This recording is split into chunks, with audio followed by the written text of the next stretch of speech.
Hello বন্ধুরা, তোমরা সব কেমন আছো? আশা করি ভালো আছো। Welcome to Pampa kitchen. তোমাদের সবাইকে স্বাগত জানাই। আজ তোমাদের সাথে একটা রেসিপি শেয়ার করতে চলে এসেছি। দেখো বন্ধুরা, আজ বানাবো কালবাউস মাছের ঝালদা। তো বন্ধুরা, কালবাউস মাছ নিয়ে নিয়েছি আমি 5 পিস। ভালো করে ধুয়ে নিয়েছি মাছটাকে। দিয়ে লবণ দিয়ে দিলাম 1 চামচ মতো, হলুদ দিয়ে দিলাম 1 চামচ মতো। হাতে করে ভালো করে মেখে নিচ্ছি। মাছগুলোর গায়ে লবণ আর হলুদটা মাখিয়ে দিচ্ছি। হয়ে গেল মাখানো, রেখে দিলাম একটু। এরপর কড়াই বসিয়ে নিচ্ছি। কড়াইয়ের মধ্যে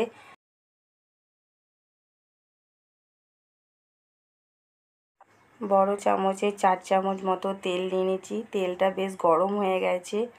তেলের মধ্যে একটু হলুদ ফেলে দিলাম। মাছগুলো ভাজতে সুবিধা হয়, আর ভাজতে গিয়ে যে তেলটা ছিটে সেটা গায়ে লাগে না, তেল ছিটকায় না।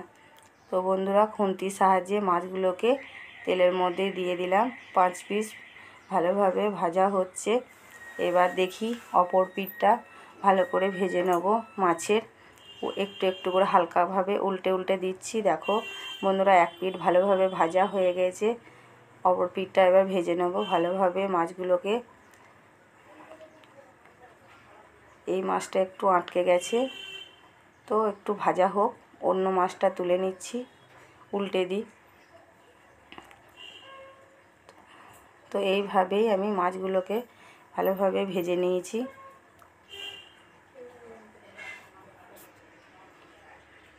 তো আবারও খুন্তির সাহায্যে মাছগুলোকে এক পিস করে তুলে নেব। আমি রান্নার মধ্যে হাতাটা একটু কম ব্যবহার করি। দেখো বন্ধুরা, মাছ ভাজা তেলের মধ্যেই তেজপাতা দিয়ে দিয়েছি একটা, আর অল্প হাফ চামচ মতো জিরে ফোড়ন দিয়ে দিয়েছি। কাঁচা লঙ্কা চেরা 4টে, আর পেঁয়াজ কুচি করে নিয়েছি লম্বা লম্বা করে, দিয়ে দিলাম তেলের মধ্যে। দেখো বন্ধুরা, ভালোভাবে ভাজা হচ্ছে। পেঁয়াজ কাঁচা লঙ্কা ভালোভাবে নাড়াচাড়া করা হচ্ছে। পেঁয়াজের পরিমাণটা একটু বেশি ছিল। ঝালদাতে একটু পেঁয়াজের পরিমাণ বেশি দিতে হয়, তাই তেলটা বোঝা যাচ্ছে না। তেলটা একদম টেনে নিয়েছে পেঁয়াজে। আদা রসুন বাটাটা 1 চামচ, বড় চামচে 1 চামচ দিয়ে দিলাম। আদা রসুন বাটা ওটা ভালোভাবে পেঁয়াজের সঙ্গে নাড়াচাড়া করে নিচ্ছি, ভালোভাবে ভেজে নিচ্ছি। দেখো বন্ধুরা, তেল তো বোঝা যাচ্ছে না, তেল একদম টেনে নিয়েছে পেঁয়াজের। দেখো বন্ধুরা, এরপর জিরে গুঁড়ো দিয়ে দিচ্ছি পরিমাণ মতো 1 চামচ, একটু সামান্য ধনে দিয়ে দিচ্ছি 1 চামচ মতো, লঙ্কা গুঁড়ো 1 চামচ, হলুদ গুঁড়ো পরিমাণ মতো সব দিয়ে দিচ্ছি। লবণ দিয়ে দিচ্ছি দেখো 1.5 চামচ মতো, স্বাদ অনুযায়ী। সামান্য একটু জল দেব। জল দিয়ে নাড়াচাড়া করলে মশলাটা ভালোভাবে কষানো হয়। শুকনো নাড়াচাড়া করলে মশলাটা পুড়ে যেতে পারে, তার জন্য হালকা করে একটু জল দিলাম। তো বন্ধুরা দেখো, মশলাটাকে ভালোভাবে কষিয়ে নিচ্ছি। মশলাটা ভালোভাবে না কষলে টেস্টটা ভালো হবে না, তার জন্যে দেখো বন্ধুরা মশলাটা কষিয়ে নিচ্ছি। আবারও একটু হালকা পরিমাণ জল দিয়ে দিলাম, যাতে মশলাটা আরও ভালো করে কষানো যায়। এইভাবে আমি কষানো হয়ে গেছে মশলাটা। মাছগুলোকে দিয়ে দিচ্ছি। মাছগুলো দিয়ে হালকাভাবে নাড়াচাড়া করে ভাবলাম একটু মাছের গায়ে মশলা লাগিয়ে খানিক কষিয়ে নিই, দেখতেও ভালো লাগবে, খেতেও একটু ভালো লাগবে। এটা আমি কোনোদিন করি না, এখন করলাম।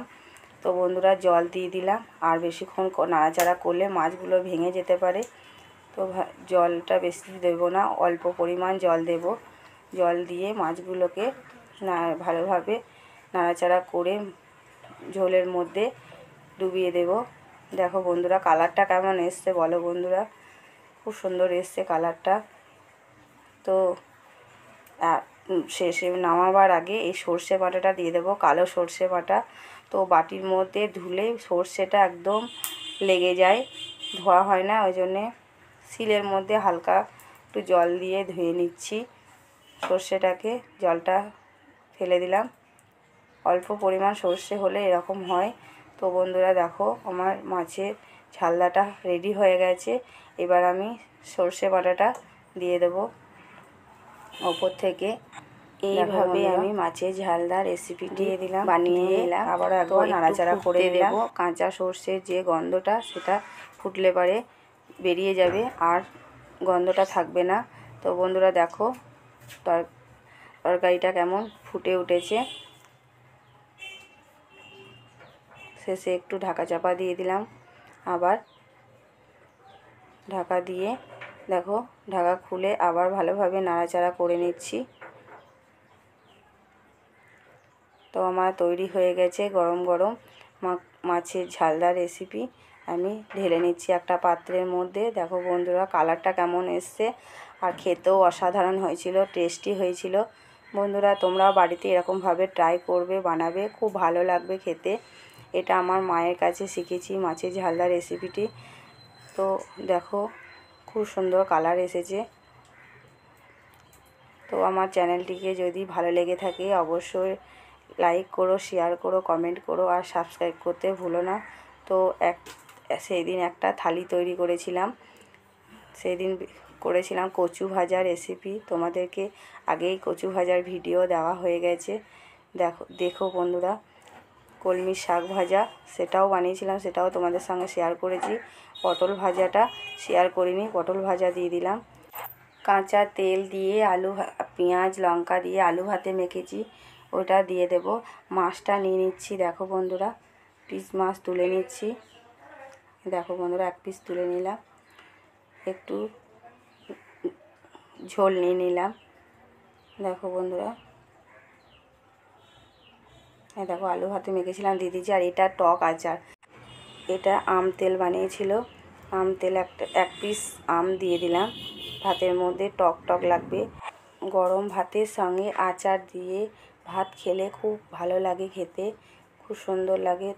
তো এইসব রেসিপি দিয়ে ভাত খেতে কেমন লাগবে বন্ধুরা অবশ্যই জানাবে। নমস্কার।